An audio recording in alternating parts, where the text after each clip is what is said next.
What's going on YouTube? JT's Reborn here, and welcome back to another edition of After the Movie. I'm currently at my house right now recording this one because I just got done watching the all-new film Prey. It is the fifth entry within the Predator franchise. Well, technically a prequel, but is it really the fifth? Because there's still those two other movies. So, yes, in case you can't tell, we'll be talking about Prey, which is a prequel to the Predator franchise. This is supposedly the very first time the Predator came to Earth back in the 1700s, and it's directed by the guy who made 10 Cloverfield Lane, and it stars a variety of actors who I'm not quite familiar with. And I'm here to say that this is a pretty good Predator film. Like, this is one of the best within the series. Of course, I guess I should give my thoughts on the other Predator films. So, Predator 1, one of my all-time favorite movies.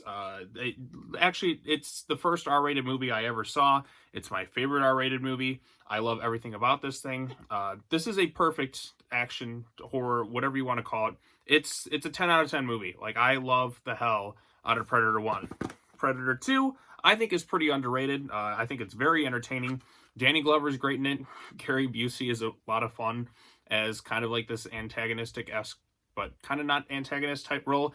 And then, of course, the great Bill Paxton, the only man to be killed by a Predator, a Xenomorph, and a Terminator. Gotta love Bill Paxton in this one. I think this one's pretty underrated. It's a good, fun time. Then there's Predators, which I have not seen in probably like 10 years or something like that, but I remember enjoying this one just fine. You can tell this is made by hardcore fans. There's definitely a lot of fan service in this one. It didn't quite live up to the hype when I initially saw it, but I still enjoyed it overall.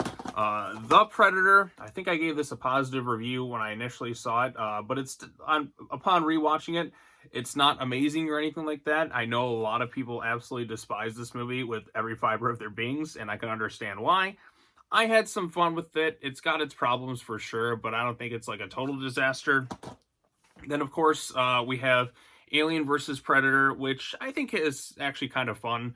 It's probably the best film that Paul W.S. Anderson has made. It has some really cool bits to it. The action scenes are pretty good. The characters don't really stand out, but I think the ending has something pretty exciting with the Predator teaming up with the human to take down the Queen Alien. So there's some good elements to this. And then we have this piece of shit, which is arguably like my most hated film of all time, at least in terms of like a big theatrical release. I despise this movie, and I got it for like $2.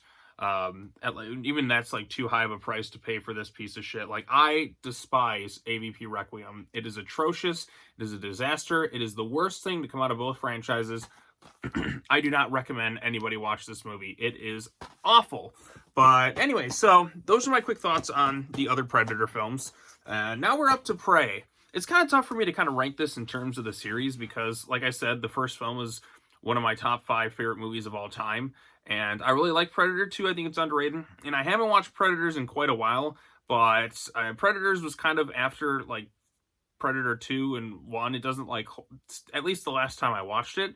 I'm going to have to give a rewatch to those other movies really quick before I can officially rank Prey within the series. But, like, if we're counting just specifically Predator films, I think I might put it just behind Predator 2. Maybe after I rewatch it, I can give a better judgment. But I'm somebody who really likes Predator 2, so this one in general, I think is a really, really good sequel. I see a lot of people have been very positive on it. I think Dan Trachtenberg, after what he did with 10 Cloverfield Lane, I'm like, okay, this is something to look out for, because that was a very intense movie from beginning to end, and it focused on character, and there's some great performances in it, and a lot of what he did from that movie carries over here. I thought the main actress did quite a good job playing this Native American Comanche girl who just wants to become a hunter. Like, it's not about becoming like this like grand fighter or anything. She just wants to hunt, kind of like her brother. So it's kind of like her going on like this quest of sorts to kind of prove herself, to kind of I forget what it's called exactly, but it's kind of like how people go on like a vision quest. It's kind of something like that. So she sees this big sign and she wants to prove herself as a hunter. That's kind of in the initial story in it. She doesn't know the Predator's out there initially. There's kind of hints. She's like, okay, something weird is kind of going on here with this thing. And the Predator comes to Earth. I guess this is the Feral Predator, which is really awesome. So, unlike in the very first Arnold Schwarzenegger Predator movie, the Predator technology is a little bit more primitive this time around. You can tell that they've made some tweaks because they've been around Earth for a while, and Predator 2 definitely hinted at that. In fact, there's a very large Predator 2 connection that we see at the end of this movie that connects it back to that film. And I'm sure a lot of people going into this probably like, okay, I can kind of figure out what's going on here. But performance-wise, the lead actress did a pretty good job. I like the scenes with her and her brother. Now, I am aware that Hulu has this kind of where you can watch it in like two different languages. You can watch it in English, and then you can watch it in the native Comanche language. But I think they just kind of filmed the whole thing in English, and then you can watch the actors kind of dub in like the language for the time to make it feel a little bit more authentic. So there's definitely a lot of good stuff within this movie here. So like I said, the lead actress is pretty good. It's very well directed, very well shot. Like, action bits are pretty good. I mean, it's kind of weird. You kind of have to make some comparisons to the first film.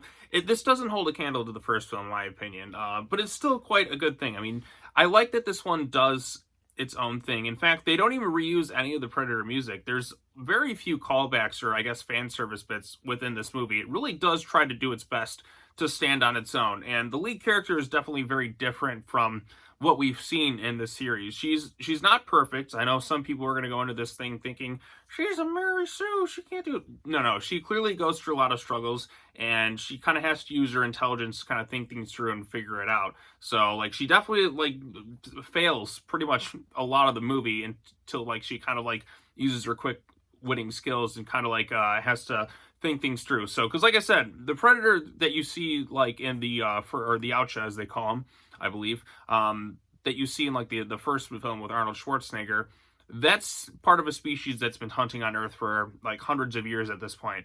So they've had time to adapt and really think things through. But this one, like, is a little bit more primitive. It's not one that necessarily likes to be hidden. It likes to kind of fight things head on, if you will. It fights a bear head on, which is really cool. It's like this Predator goes through some shit. It's a very violent Predator, and all the carnage and death scenes are pretty awesome. Like, there's some badass action moments too. They're gonna like, oh shit. Like, this is one that doesn't really like to hide itself as much, but it's not really the smartest Predator per se. Because like I said, this is supposedly the first Predator that comes to Earth, and they haven't quite figured things out. They haven't figured out humans. They haven't figured out the environment per se. It's just kind of doing its own hunting thing. And there's definitely potential for this to expand upon further if they do make another follow-up film to this, which could be very interesting. So yeah, so like I said, the lead actress is pretty good. I think one thing that kind of holds this thing back from being like as powerful or impactful as some of the other films, well, for one thing, the first film like kind of set the bar a little too high per se.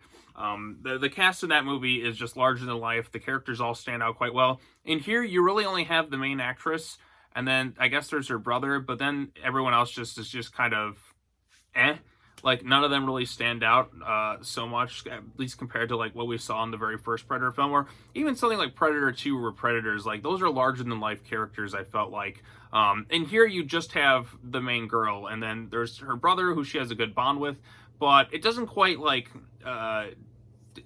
hit like a home run per se in some of the supporting cast with this movie. There's some good stuff for sure, but it doesn't quite like reach the bar that's been set from the other films. But I shouldn't try to necessarily compare it to that. This does try to do its own thing within the Predator universe. I like that it's a prequel. I like that it kind of takes things back to basics. It doesn't try to do something larger than life. It's simple and effective. And you don't always have to go super big with these movies. You can make them smaller and more contained.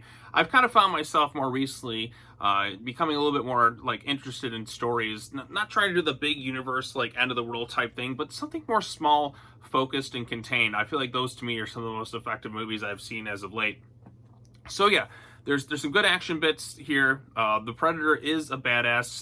The main actress, like I said, the main character, she's really good too. She's has to use quick thinking skills in order to kind of outwit this thing. And like I said, a lot of stuff kind of happens by luck, kind of like what happened in the first Predator movie, because that Predator just annihilated like the most elite group of commandos around. And so Arnold and them had to kind of think things through in order to kind of stop this thing. And even when he does, it's definitely like he just kind of has, even with all his traps and planning and stuff, he kind of was like at its end, but then he had to use his quick thing. He's like, okay, he just kind of got lucky that the Predator just happened to fall in a certain position, and then boom, here. This one, she kind of utilizes the Predator's weakness in their technology, which I'm pretty sure that the Predator's after this saw the flaws in their technology, and that's therefore where they made some adjustments. That's why it's a little bit more primitive in terms of their technology. They made some serious advancements in the 300 years since between this one and the first film in the series, and of course more subsequent Predator movies that go on after this. But yeah, so I enjoyed Prey. I thought it was quite well done. Like I said, the supporting cast doesn't quite stand out so much, but this is more a character-focused story on the main girl. It does take a bit to kind of get going, so it's a little bit more of a slow burn until we get to the good stuff. It doesn't like it doesn't like come out swinging like right out the get-go, like the first Predator film. Like, that movie just drops you right in with the score and everything. You're immediately hooked within the first couple minutes of the movie. This one takes a bit to get going, but once it gets going and it gets to the really good stuff, I think it stands out quite well. So yeah, this director, between the two movies, I guess this one has the stronger climax than 10 Cloverfield Lane, but I really liked 10 Cloverfield Lane. I thought that one was a very intense, claustrophobic thing. So he seems to be doing pretty good stuff. I'm kind of bummed that he never ended up making the Uncharted movie. Maybe we would have gotten a good Uncharted movie then. But yeah, so I'm looking forward to seeing what he does next. Looking forward to seeing what this actress does next. And as a Predator fan, I was pretty pleased with this entry. Actually, one thing kind of disappoints me. Why wasn't this released in theaters? Like, this was a much better movie than the Predator movie, which I'm sure cost a lot more. I guess I should say one other con. Some of the effects look a little bit wonky, and you can tell this is a little bit more low budget, but the parts that look good still look good. Like, the guy in the Predator suit does a really good job. This is a more athletic Predator, and we get to see some of those skill sets kind of showcase the way it kind of jumps from trees to trees and is kind of moving around and stuff. And that stuff is all exciting too, but there is some wonkiness in terms of the special effects at times. But it wasn't, even the first film has some bits that are a little bit dated. More so just with the some of the invisible things, because they just didn't have the technology back then. But I still think they did pretty good in regards to that. But like this one, like I said, some wonkiness with the effects, and maybe some of the supporting cast not standing out quite as much like in the first film. But you have a good lead in the main actress here. So yeah, I think this is a pretty solid film. If you're a Predator fan, definitely check this one out. I think it's a win. It's definitely a win. The only shame is that it wasn't released in theaters, so I could be sitting in the theater and experience it. I probably would have made this experience a little bit better. But yeah, so as a Predator fan, I'm pleased with it. So yep, if you have any thoughts on it, if you want to check out Prey, it just dropped on Hulu. Hopefully they'll be making more movies like this, like an anthology series, kind of the Predator in different eras of time and stuff. I think that could make the series a little bit more interesting. But this is a nice return to form, and I think it'll please most fans, or at least a good chunk of them. It pleased me, so yeah. All right, well, that's all I got to say. Post your comments down below. Be sure to like this video, share it with your friends, subscribe to the YouTube channel for more content. Hit that bell for notifications. I don't know when I'll be back for another video. Probably next week, or maybe something this weekend. Who knows? But go watch Prey. I think it's pretty well done. Bye-bye.